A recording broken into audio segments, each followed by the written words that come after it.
नमस्कार दोस्तों, स्वागत है आपका आपके अपने यूट्यूब चैनल अमन प्रयास जिगिस में। तो जैसा कि फ्रेंड्स, आज है आपका 12 मार्च और 12 मार्च को जो है आरपीएफ कांस्टेबल का एग्ज़ाम था, जो कि सेकेंड शिफ्ट का एग्ज़ाम समाप्त हो गया है। सेकेंड शिफ्ट में आपके जीके से 50 प्रश्न पूछे गए थे। उन 50 में से अधिकतम जो रियल प्रश्न है हमें प्राप्त हो गए हैं। तो आज के इस वीडियो में हम उन सभी प्रश्नों को जो है डिस्कस करेंगे। साथ में उन प्रश्नों से रिलेटेड हम लोग एक्स्ट्रा फैक्ट्स को भी जो है देखते हुए चलेंगे। तो चलिए वीडियो को स्टार्ट करते हैं। उससे पहले आपको बता दें कि इसका जो पीडीएफ है टेलीग्राम चैनल पर मिल जाता है, जिसका लिंक डिस्क्रिप्शन में दिया गया है। तो आप लोग जाके उसको भी ज्वाइन कर सकते हैं। और आपको बता दें कि जो भी लोग चैनल पर नए हैं, आप लोग चैनल को सब्सक्राइब कर लीजिए। जो लोग सब्सक्राइब किए हुए हैं, नोटिफिकेशन बेल को ऑल पर जो है क्लिक कर लीजिएगा, ठीक है।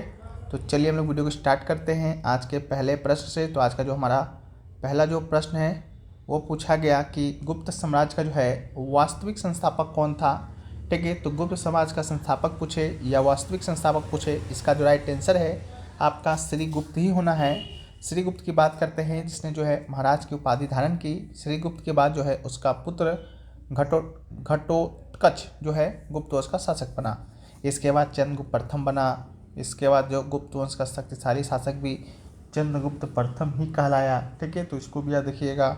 इसके अलावा चंद्रगुप्त प्रथम को ही गुप्त वंश का वास्तविक माना जाता है, सॉरी, ठीक है। संस्थापक में श्रीगुप्त होगा और वास्तविक में आपका चंद्रगुप्त प्रथम, याद रखिएगा, ठीक है। कोई जरूरी वीडियो में आगे बढ़ते हैं, लेकिन उससे पहले आपको बताते हुए चलें कि अगर आप लोग जो है आरपीएफ कांस्टेबल एग्ज़ाम अभी तक के हुए शिफ्टों का प्रश्नों का पीडीएफ लेना चाहते हैं, तो अभी आज मिला दें तो लगभग आपका 30 शिफ्ट हो जाएगा।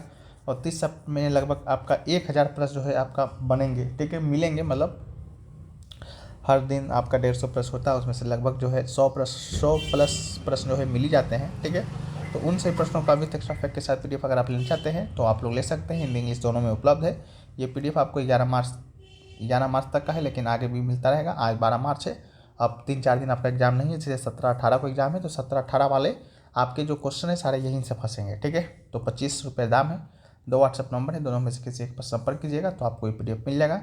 साथ में अगर आप टॉपिक वाइज भी मटेरियल पढ़ना चाहते हैं तो आप हमारे प्रयास ईबुक को पढ़ सकते हैं। इसमें जो है आपको 40 टॉपिक्स मिलते हैं, जहाँ से आपके एग्जाम पेपर जो है आपके आते हैं मात्र 49 रुपये में। इसे तो 75 रुपये है, लेकिन आज रात के 12 बजे तक के लिए आपका 49 रुपये कर दिया गया है। 2 व्हाट्सएप नंबर है, दोनों में से किसी एक पर संपर्क कीजिएगा। हिंदी इंग्लिश दोनों में उपलब्ध है। और जब वो टॉपिक वाइज जो पीडीएफ आप बाय कीजिएगा, उसके साथ ये पीडीएफ आपको ऑलरेडी फ्री मिल जाएगा, ठीक है। तो इसको अलग से बाय करने की जरूरत नहीं है। नेक्स्ट क्वेश्चन है कि यानिक सिनर जो है किस देश के टेनिस खिलाड़ी हैं। तो यानिक सिनर की बात करेंगे तो इसका राइट आंसर आपका इटली होने वाला है। नेक्स्ट कि अकबर जो है कब सम्राट बना था। तो अकबर की बात करेंगे तो 1556 में सम्राट बना था। अकबर जो है तीसरा मुगल बादशाह था, ठीक है। 1556 में मुगल सम्राट बना। और 1556 में आप लोग देखते होंगे कि पानीपत का जो है सेकेंड युद्ध जो है आपका होता है, ठीक है। तो पानीपत का सेकेंड युद्ध आपका अकबर और हेमू के बीच होता है, ठीक है। तो इसको भी आप याद रखिएगा। 1556 से 1605 तक ये जो शासन किया, और 1582 में इन्होंने जो है दीन हिलाई की स्थापना की थी, ठीक है। तो इसको भी याद रखना है। और 1556 में मुगल सम्राट बना था। 1526 में जो है बाबर जो है मुगल समाज का स्थापना किया था, ठीक है। तो इसको याद रखना है। नेक्स्ट है कि राग में जो है कम से कम कितने स्वरों का होना आवश्यक है। तो किसी भी राग में कम से कम जो है 5 और ज़्यादा से ज़्यादा जो है 7 स्वर होते हैं। इन स्वरों के समूह को सप्तक कहा जाता है। तो कम से कम पूछा गया था, तो 5 राइट आंसर होगा। अगला है कि मौलिक अधिकारों के अनुच्छेद 25 से 28 के अनुसार क्या है, ठीक है। तो इसका राइट आंसर जो है धर्म की स्वतंत्रता होगा। 25 से 28 में जो है धर्म की स्वतंत्रता दिया गया है। 25 में जो है अंतःकरण की स्वतंत्रता है, धर्म के स्वतंत्र पे शासन और प्रचार करने की है। अनुच्छेद 26 जो है धार्मिक मामलों के प्रबंधन की स्वतंत्रता है। अनुच्छेद 27 जो है किसी भी धर्म के प्रचार के लिए करों के भुगतान से मुक्ति की स्वतंत्रता है। अनुच्छेद 28 जो है कुछ शैक्षणिक संस्थानों में धार्मिक शिक्षा या पूजा में भाग लेने की स्वतंत्रता है। नेक्स्ट है कि रुक्मणी देवी अनुले जो है किस नृत्य से संबंधित हैं। तो इसका राइट आंसर जो है आपका भरतनाट्यम होगा। रुक्मणी देवी अनुले जो है एक भारतीय शास्त्रीय नर्तकना थी, जिन्होंने भरतनाट्यम नृत्य से लेकर पुनर्जागरण का नेतृत्व किया। और मद्रास जो कि अब चेन्नई हो चुका है में कला क्षेत्र फाउंडेशन की स्थापना की। और वो एक थियोसोफिस्ट भी थी, जो इनिवेशन से बहुत प्रेरित थे, ठीक है। नेक्स्ट आपका है कि भारत में केवल एक वास्तविक अतिवादी नेता कौन थे, यानी ग्रम दल के, ठीक है। तो इसका राइट आंसर आपका बाल गंगाधर तिलक ऑप्शन में दिया गया था। फिर पूछा गया था निम्नलिखित में से कौन सी ब्रह्मपुत्र की सहायक नदी है। ठीक है, तो ब्रह्मपुत्र की सहायक नदी की जब हम लोग बात करते हैं तो दिबांग और लोहित, ये आपका राइट आंसर है, लेकिन लोहित ही आपका ऑप्शन में दिया गया था। ब्रह्मपुत्र अपने मूल स्रोत तिब्बत से अरुणाचल प्रदेश राज्य में भारत में प्रवेश करती है। असम घाटी के शीर्ष पर दिबांग नदी और लोहित नदी से मिलती है, और वो सोनितपुर में कामेंग नदी या जिया भोरली से मिलती है। ब्रह्मपुत्र की मुख्य बाईं तट सहायक नदी दिबांग या सिकांग है, और लोहित है। महत्वपूर्ण दाहिनी तट सहायक नदियाँ सुबनसिरी है, कामेंग है, मानस और संकोच है। ठीक है, याद रखिएगा। और दिबांग और लोहित नदियाँ सदिया शहर के पास जो है दिहांग नदी से मिलती है, जिसे ब्रह्मपुत्र नदी के नाम से जाना जाता है। नेक्स्ट आपका है कि प्रवर्ती दूरदर्शक जो है कैसी ग्रेनियम की खोज जो है किसने किया। तो प्रवर्ती परावर्तक दूरदर्शी सिद्धांत का जो है हर्षिला ग्रिगोरी तथा केसीग्रेन ने भी परावर्तन दूरदर्शक बनाए, और केसीग्रेन ने जिस नए दूरदर्शी का आविष्कार किया उसे केसीग्रेन दूरदर्शी कहते हैं। इसमें बड़ा द्वारक के अवतल दर्पण का प्रयोग किया जाता है। ठीक है, तो देखिएगा आपका ऑप्शन में जो शायद यही दिया गया होगा नाम। ठीक है, तो उसको आप लोग राइट कर लीजिएगा। बाकी आप यहाँ पर देख सकते हैं, यही आपका परावर्तक जो है दूरदर्शन है। नेक्स्ट है कि भारतीय रिजर्व बैंक की स्थापना जो है 1 अप्रैल 1935 को हुआ, तो किसके प्रावधानों के अनुसार हुआ। तो इसका राइट आंसर भारतीय रिजर्व बैंक अधिनियम 1934 इसका राइट आंसर होगा। ठीक है, रिजर्व बैंक जो कि केंद्रीय कार्यालय शुरू में कोलकाता में स्थापित किया गया था, 1937 में फिर ऐसी मुंबई स्थापित कर दिया गया, स्थानांतरित कर दिया गया। केंद्रीय कार्यालय वो स्थान है जहाँ गवर्नर बैठते हैं, जहाँ नीतियाँ बनाई जाती है। ठीक है, और 1949 में जो है इस बैंक का राष्ट्रीयकरण कर दिया गया और भारत सरकार के स्वामित्व में जो है पूर्णता आ गया। नेक्स्ट है कि अंडमान और निकोबार द्वीप समूह की जनजाति जो आज भी अलग रहती है। ठीक, इसका राइट आंसर जो है जारवा जनजाति होगा। ठीक है, जारवा जनजाति अंडमान निकोबार द्वीप समूह की 6 आदिवासी जातियों में से एक है, जनजातियों में से एक है। और जारवा जनजाति का संबंध जो है नेग्रिटो समुदाय की जनजाति से। वर्तमान में ये जनजाति मध्य अंडमान के पश्चिमी भाग और दक्षिणी अंडमान के इलाके में रहती है, और इस जनजाति का अस्तित्व जो है पिछले 55,000 सालों से बना हुआ है, लेकिन अब भी जनजाति के केवल 380 लोग बचे हुए हैं। ठीक है, और अंडमान की जारवा जनजाति जो है हिंद महासागर के टापुओं पर पिछले 55,000 वर्षों से निवास कर रही है। जारवा जनजाति के लोग मूल ओरिजिन अफ्रीका महाद्वीप में जाना जाता है, और जारवा जनजाति को विश्व की सबसे पुरानी जनजाति माना जाता है, जो अभी भी पसाने को में जी रही है।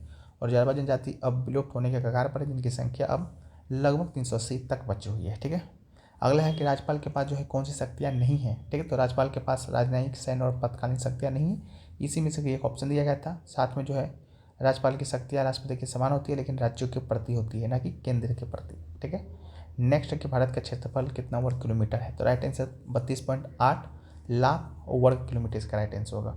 फिर पूछा गया 1857 की क्रांति कब शुरू हुआ। तो इसका राइट आंसर 10 मई 1857 को कहाँ से हुआ आपका, तो मेरठ से हुआ। ठीक है, और 1857 क्रांति का विभिन्न नाम है, जैसे भारत का प्रथम स्वतंत्रता संग्राम, सिपाही विद्रोह आदि। ठीक है, तो मेरठ से शुरू हुआ था, और इसको भी याद रखिएगा। और ख़त्म की बात करेंगे, शायद ख़त्म भी आपके एग्जाम में आया था। तो 1857 की क्रांति 1 नवंबर 1858 को ख़त्म हुई थी। यह विद्रोह 1 साल से ज़्यादा समय तक चला था। ठीक है, अगला है हिंदुस्तानी संगीत के कितने भागों में बांटा गया है। ठीक है, ये क्वेश्चन आपका आया था, तो 2 भागों में बांटा गया है। ठीक है, एक आपका शास्त्रीय संगीत यानी क्लासिकल म्यूजिक, जिसमें ध्रुपद, ख्याल, ठुमरी आदि शामिल है। दूसरा जो है लोक संगीत, जो क्षेत्रीय परंपरा और लोक दोनों पर आधारित है। ठीक है, फिर पूछा गया कि हुगली जो है कहाँ पर स्थित है। तो हुगली की बात करेंगे तो ये पश्चिम बंगाल में स्थित है, और ये एक महत्वपूर्ण नदी और स्थान दोनों है। हुगली नदी गंगा नदी की एक वितरिक है, जो कोलकाता के पास बहती है और बंगाल की खाड़ी में मिलती है। ठीक है, तो इसको भी याद रखिएगा, पश्चिम बंगाल में। अगला है कि ब्रह्मपुत्र घाटी में जो है कौन सा तेल कारखाना है, इस प्रकार का कोई क्वेश्चन पूछा गया था।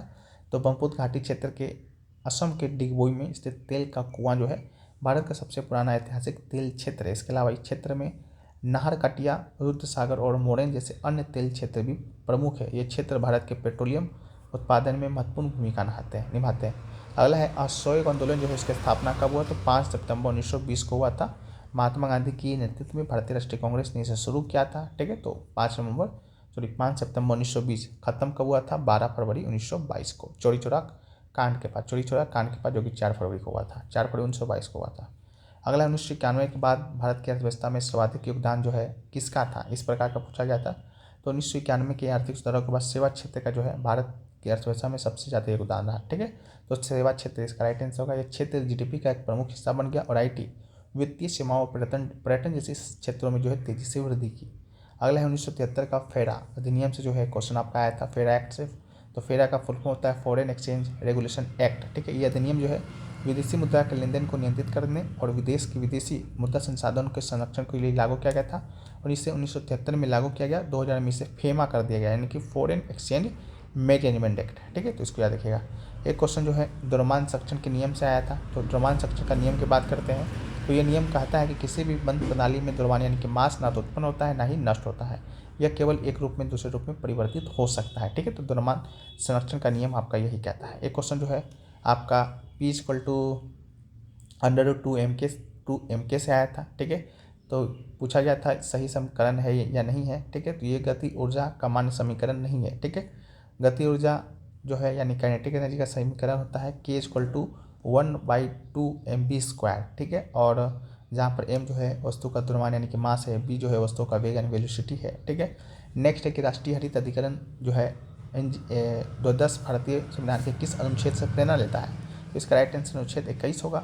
राष्ट्रीय हरित अधिकरण अधिनियम जो है 2010 पर्यावरण मुद्दों से संबंधित मामलों को संभालने के लिए विशेष न्यायाधिकरण के निर्माण से संबंधित है। और राष्ट्रीय हरित अधिकरण अधिनियम 2010 भारतीय संविधान के अनुच्छेद 21 से प्रेरणा लेता है। ठीक है, अनुच्छेद 21 जो है जीवन और व्यक्तिगत स्वतंत्रता की सुरक्षा संबंधित है, जो भारत के नागरिकों को एक स्वस्थ वातावरण का अधिकार देता है। ठीक है, तो इसको भी याद रखिएगा। स्थापना 10 अक्टूबर 2010 को हुआ था, मुख्यालय दिल्ली में है। और एनजीटी के अध्यक्ष जो सुप्रीम कोर्ट के सेवानिवृत्त न्यायाधीश होते हैं वही होते हैं। ठीक है, एनजीटी के पहले अध्यक्ष आपके लोकेश्वर सिंह पांटा थे। नेक्स्ट क्वेश्चन है कि भारतीय संविधान के मुताबिक जो है अधीनस्थ न्यायालय जो है किसके अंतर्गत किसके नियंत्रण में रहता है। तो अधीनस्थ न्यायालय जो है उच्च न्यायालय के अधीन आते हैं। ठीक है, तो इसको भी याद रखिएगा। फिर पूछा गया कि भारत ने जापान में जो पैरा बैडमिंटन हुआ उसमें भारत ने कुल कितने पदक जीते। ठीक है, तो भारत ने टोटल जो है 24 पदक जीते थे। इसका राइट आंसर 24 हो जाएगा। फिर एक क्वेश्चन आपका संवेग P और गति ऊर्जा K में क्या संबंध आया था। तो P = 2m × Ke, यानी कि संवेग = 2 × द्रव्यमान × गति ऊर्जा होता है। ठीक है, तो इसको याद रखिएगा। अगला 1973 के बाद जो है भारत में किस में वृद्धि देखी गई थी। ठीक है, तो 1973 के बाद आपका भारी उद्योग यानी कि हेवी इंडस्ट्रीज में देखा गया था और विदेशी निवेश में भी देखा गया था। ठीक है, तो दोनों ऑप्शन आपका सही था। ठीक है, तो इसको भी याद रखिएगा। इसके अलावा जो है नेक्स्ट क्वेश्चन पूछा गया कि संसद का उल्लेख जो है किस भाग में है। ठीक है, तो भारतीय संविधान में संसद का उल्लेख भाग 5 में किया गया है, जिसमें संघ की कार्यपालिका और विधायिका का विवरण दिया। ठीक है, तो भाग 5 इसका राइट आंसर है। फिर पूछा गया कि दक्षिण पश्चिम मानसून जो है कब आता है। तो दक्षिण पश्चिम मानसून जो है आमतौर पर आपका भारत में जो है जून के महीने में आता है और सितंबर तक सक्रिय रहता है। ठीक है, ये भारत में वर्षा का मुख्य स्रोत है। फिर पूछा गया कि राज्य न्यायाधीश की योग्यताएं क्या क्या होनी चाहिए। तो राज्य न्यायाधीश की योग्यता उसे भारत का नागरिक होना चाहिए और उच्च न्यायालय का न्यायाधीश बनने के लिए 10 वर्षों तक वकालत का अनुभव या न्यायालय में अन्य योग्यताएं भी होनी चाहिए। ठीक है, तो ये था। एक क्वेश्चन जो आपसे पूछा गया था वो पूछा गया था कि सर्वेंट ऑफ इंडिया सोसाइटी है उसका जो स्थापना है वो दोस्तों आपका कहाँ हुआ था। ठीक है, तो सर्वेंट ऑफ इंडिया सोसाइटी की स्थापना की जब हम लोग बात करते हैं तो इसका स्थापना 12 जून 1905 को जो है आपका पुणे में हुआ था। ठीक है, तो इसका राइट आंसर पुणे होगा। और इसका स्थापना जो है किसने किया था। तो इसकी स्थापना जो है गोपाल कृष्ण गोखले के द्वारा किया गया था। ठीक है, तो इसको याद रखिएगा। एक क्वेश्चन जो है आपका ये क्वेश्चन पूछा गया था। ठीक है, इसके अलावा जो है और भी क्वेश्चन जो है आपका पूछा गया था। SBI का घाटा पूछा गया था 2024 में क्या है। ठीक है, एक क्वेश्चन तो आपका था कि मैंग्रोव वन जो है कहाँ पाया जाता है। तो मैंग्रोव वन की जब हम लोग बात करते हैं तो ये क्वेश्चन जो है आपका कल परसों भी आया था, आज भी जो देखने को मिला था। तो मैंग्रोव वन की जब हम लोग बात करते हैं तो ये वन जो है आपका उष्ण कटिबंधीय, ठीक है, उष्ण कटिबंधीय और उपोष्ण कटिबंधीय जो है क्षेत्रों में पाया जाता है। ठीक है, तो इसको भी आप लोगों के बाद देख लीजिएगा। इसके अलावा जो है और क्या क्वेश्चन पूछा गया, सॉरी ये आपका मैंग्रोव वन जो है आपका फर्स्ट शिफ्ट का क्वेश्चन था। ठीक है, तो इसको एक बार आप लोग देख लीजिएगा। इसके अलावा जो है और भी क्वेश्चन पूछा गया था, जैसा कि पूछा गया था मैथ से था, मैथ का तो आप लोग देख लीजिएगा एक बार, हम PDF दे देंगे। भारत का पहला साहित्य शहर पूछा गया था। ठीक है, तो भारत का पहला साहित्य शहर की जब हम लोग बात करते हैं तो भारत का पहला जो साहित्य का शहर है वो आपका कोझिकोड है, कोझिकोड। ठीक है, कोझिकोड शहर आपका भारत का पहला साहित्य शहर है और ये जो है आपका केरल में स्थित है। ठीक है, केरल में स्थित है।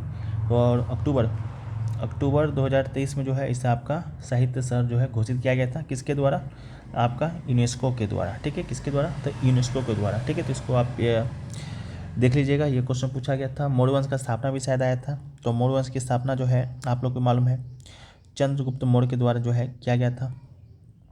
ठीक है, 322 BC में। नंद वंश का अंतिम राजा था धनानंद, उसकी हत्या करके। ठीक है, तो एक क्वेश्चन आपका ये पूछा गया था। फिर और क्या क्वेश्चन पूछा गया था, बैंक से रिलेटेड शायद आपका 3 से 4 क्वेश्चन आया था। ठीक है, तो बैंक से रिलेटेड 3 से 4 क्वेश्चन आया था, वो क्वेश्चन अभी तक नहीं मिल पाया है।